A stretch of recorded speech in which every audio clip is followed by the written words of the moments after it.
1 litre పాలు తీసుకున్నాను, chicken పాలు. ఇప్పుడు పాలు బాగా మరగాలి, దగ్గరికి వచ్చే వరకు మరిగించుకోవాలి పాలు. 1 లీటర్ పాలు తీసుకున్నాను, చికెన్ పాలు. చూడండి, పాలు కొంచెం దగ్గర వచ్చినాక ఇక్కడ చక్కెర వేసేసుకోవాలి. కప్పు చక్కెర తీసుకున్నాను, చిన్న కప్పుతో. ఇప్పుడు దీంట్లో వేసేసుకొని,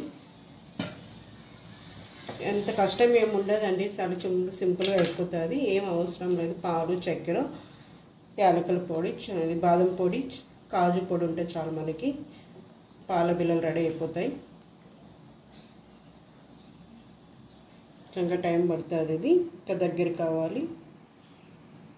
సౌండ్ తగ్గి చూడు, పాలు కొంచెం దగ్గర వచ్చినాక చూడండి, చాలా దగ్గరికి అయిపోయినాయి పాలు.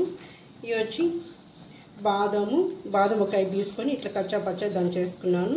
ఈ కాజు ఇవి కూడా 1 5 తీసేసుకున్నాను.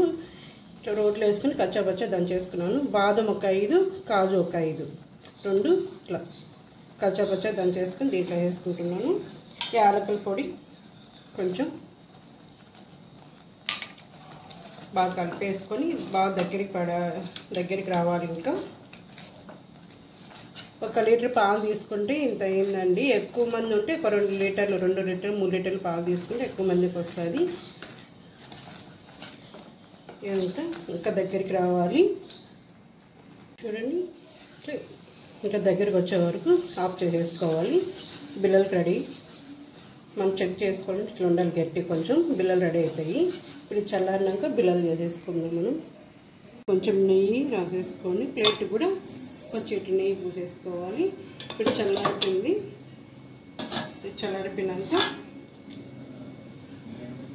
ఇట్లా ఉంటలు చేసేసుకొని బిళ్ళలు చేసేసుకోవాలి.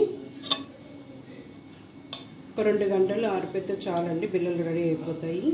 పాలకో బిళ్ళలు ఇట్లన్నీ ఇట్లా రెడీ చేసి పెట్టేసుకోవాలి. అన్నీ రెడీ చేసేసి పెట్టేసుకున్నాను. ఒక 3 గంటలు ఉంటే చాలండి, మనకి పాలకో బిళ్ళలు రెడీ అయిపోతాయి. ఎలా ఉన్నాయి, బాగున్నాయండి? కొత్తగా సబ్స్క్రైబ్ చేసుకోండి, అందరు లైక్ చేయండి. ఎలా ఉన్నాయి, బాగున్నాయా పాలకో బిళ్ళలు రెడీ? బాయ్ అండి.